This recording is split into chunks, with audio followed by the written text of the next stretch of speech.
అమరావతికి పునః ప్రారంభ కార్యక్రమానికి ప్రధాని మోదీ రానున్నారు. మరి ఈ నేపథ్యంలో అధికారులు అన్ని ఏర్పాట్లు పూర్తి చేశారు. లక్షలాది మంది ప్రజలు సభకు వస్తున్న నేపథ్యాన్ని పురస్కరించుకుని మంత్రివర్గం ప్రత్యేక సమావేశాన్ని ఏర్పాటు చేసింది. ఇక ఇదే అంశానికి సంబంధించి మరింత సమాచారం మా ప్రతినిధి వాసు అమరావతి సభ నుంచి అందిస్తారు. ప్రధానమంత్రి నరేంద్ర మోడీ శంకుస్థాపన మహోత్సవానికి అమరావతి వేదికగా ఏర్పాటైంది. ప్రధానం చూసుకుంటే కనుక మనం మోడీ సభ ఇక్కడి నుంచి కూడా ప్రారంభం కానుంది. ఇప్పటికే 250 ఎకరాల సువిశాల ప్రాంగణంలో మోడీ ఇక్కడి నుంచే అంటే మనకి సభాస్థలి వద్ద మనం ఉన్నాం. సభాస్థలికి వెనుక భాగంలో కూడా పైలాన్ని ప్రత్యేకంగా ఏర్పాటు చేశారు. అమరావతిలోని అంటే ఏ అనే అక్షరంలోని మొదటి అక్షరాన్ని తీసుకుంటా ఇక్కడ ఏర్పాటు చేసినట్లుగా తెలుస్తుంది. ప్రధానంగా చూసుకుంటే ఇప్పటికే దీనికి అమరావతి చేపట్టే 49.040 కోట్ల పనులకు ప్రధానమంత్రి నరేంద్ర మోడీ శంకుస్థాపన చేయనున్నారు. ఇందులో భాగంగానే శాశ్వత హైకోర్టు, సచివాలయం, అసెంబ్లీ భవనాలు కూడా చేస్తారు. ఇది ప్రధానంగా చూసుకుంటే కనుక వీటన్నిటికీ ఇప్పటికే టీడీపీ కూటమి ప్రభుత్వం వచ్చాక మళ్లీ అమరావతి పైన ఆశలు చిగురింపజేశాయి రైతులందరికీ కూడా. దీన్ని మరలా ప్రధాని మోడీ చేత ప్రారంభోత్సవం చేయాలని చెప్పేసి అధికారులు 60 రోజుల నుంచి కూడా కసరత్తులు ప్రారంభించారు. అందు నిమిత్తం అమరావతిలో ప్రత్యేక సభ వేదిక కానుంది. ఒక ఐకాన్ గా కూడా ఈ సభను తీర్చిదిద్దనున్నారు. ఇప్పటికే అగమ్యగోచరంగా మారిన ఐకానిక్ భవనాల పరిస్థితి కూడా ఇక్కడ కనిపిస్తోంది. దీని నిమిత్తం కూడా ఆ భవనాలకు ఏర్పాట్లు అన్ని చేశారు. అట్లాగే ఈ పనులన్నీ అవసరమైనందుకు కూడా నిధులను కేంద్ర ప్రభుత్వ సహకారంతో దాదాపుగా 15,000 కోట్లను ప్రపంచ బ్యాంకు, ఏడీబీల నుంచి కూడా 11,000 కోట్లను, నుంచి మరొక 5,000 కోట్లను కేఎఫ్డబ్ల్యూ వంటి సంస్థల నుంచి అప్పుగా తీసుకోవడానికి ఇప్పటికే అనుమతి లభించడంతో అందరూ కూడా ఇక్కడ ఆనందం వ్యక్తం చేసే పరిస్థితి కూడా కనిపిస్తుంది. దాదాపుగా అమరావతిలో ప్రధాని శంకుస్థాపన చేయనున్న అమరావతికి ప్రధానంగా కూడా ఇక్కడ ఏర్పాట్లన్నీ కూడా పూర్తయ్యే పరిస్థితి కూడా కనిపిస్తుంది. ఒకవైపున అమరావతి చేరుకునే మార్గాలన్నింటినీ కూడా రాజమార్గం కూడా ఏర్పాటు చేశారు. ఇక్కడ నుంచి ఏదైతే మోడీ 3 గంటల 15 నిమిషాలకి గన్నవరం ఎయిర్పోర్ట్ కి చేరుకున్న అనంతరం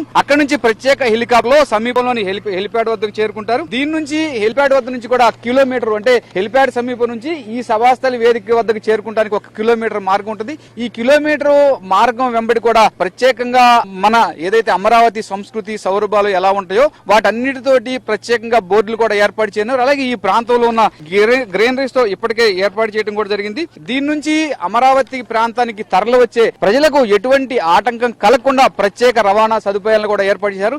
ఎప్పటికప్పుడు మనకి ఇబ్రహీంపట్నం, విజయవాడ ఇటువైపు చూసుకుంటే కనుక ప్రకాశం జిల్లా, ఏలూరు జిల్లాల నుంచి కూడా ఇప్పటికే పోలీస్ బారికేడింగ్ ఏర్పాటు చేశారు. అంటే ట్రాఫిక్ జామ్ కాకుండా హెవీ వెహికల్స్ ని కూడా రోడ్డు పక్కనే నిలిపివేందుకు కూడా అధికారులు ఏర్పాటు చేశారు. దీనికి మోడీ సభకి రానున్న ప్రజల కోసం అలాగే వాహనాల కోసం ప్రత్యేక యాప్ను కూడా రూపొందించారు.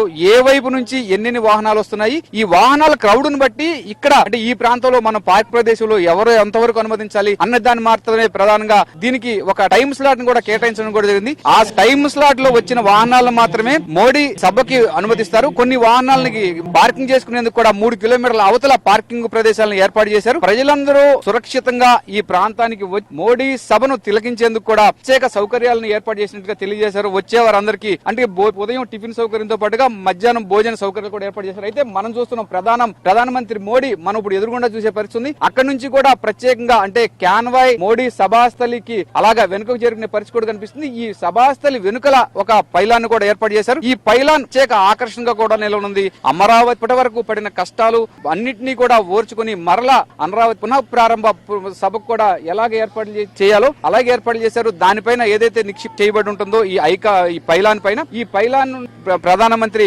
మోడీ దాన్ని ప్రారంభించిన అనంతరం సభాస్థలి వద్దకు వస్తారు. సభాస్థలికి వద్దకు వచ్చి లక్షల కోట్ల రూపాయలతో నిర్మాణం చేపట్టిన పనులకు మాత్రం శ్రీకారం చుట్టే పరిస్థితి కూడా కనిపిస్తుంది. ఇప్పటికే సిఆర్డీఏ అధికారులతో పాటుగా మరియు రెవెన్యూ యంత్రాంగం ప్రత్యేకంగా అప్రమత్తం, ఎవరికి ఎటువంటి ఇబ్బంది కలగకుండా మోడీ సభను అందరూ వీక్షించేందుకు, మోడీ సభను విజయవంతం చేసేందుకు కూడా అధికారులందరూ 60 రోజుల నుంచి అహర్నిశలు శ్రమించే పరిస్థితి కూడా కనిపిస్తుంది. ఎవరు వచ్చినప్పటికీ కూడా ఎవరికి ఎటువంటి అసౌకర్యం కలగకుండా ప్రత్యేక కమిటీలు వేశారు. ఫుడ్ కమిటీతో పాటుగా పార్కింగ్ కమిటీలు, ఇతర సాంస్కృతిక విభాగాల అన్నిటికీ కూడా ఒక ప్రత్యేక నోడల్ అధికారిని కూడా ఇక్కడ ప్రత్యేకంగా నియమించడం కూడా జరిగింది. అధికారులందరూ పర్యవేక్షే పరిస్థితి కూడా కనిపిస్తుంది. ఏది ఏమైనప్పటికీ ప్రధానమంత్రి నరేంద్ర మోడీ సభని విజయవంతం చేయడం ఒక భాగం అయితే కనుక అమరావతి అమరావతి ఖ్యాతిని దశ దిశలా వ్యాపింపజేసి ఒక ఐకానిక్ ప్రాంతంగా అమరావతి ప్రపంచ పటంలో గుర్తింపబడేలా ఏపీ సీఎం చంద్రబాబు నాయుడు మాత్రం ప్రత్యేకంగా దీని పెద్ద శ్రద్ధ చూపించే పరిస్థితి కూడా కనిపిస్తుంది. అయితే కొద్దిసేపటి క్రితమే అమరావతి పనులపైన ఏపీ సీఎం చంద్రబాబు సమీక్షించారు. ఎవరికి ఎటువంటి ఇబ్బందులు లేకుండా మరింతగా సభని విజయవంతం చేయాలని చెప్పేసి కూడా అధికారులందరికీ ప్రత్యేక సూచనలు ఇవ్వడం కూడా జరిగింది. కమాండ్ కంట్రోల్ రూమ్ ద్వారా ఒక ప్రత్యేక సెల్ ద్వారా కూడా ఉన్నతాధికారులు ఎప్పటికప్పుడు పరిశీలించి ఎవరికి ఎటువంటి ఇబ్బంది లేకుండా ఈ సభను విజయవంతం చేసేందుకు అన్ని ఏర్పాట్లు చేస్తున్నారు. కెమెరామెన్ కిరణ్ తో వాసు, రాయ్ న్యూస్, అమరావతి.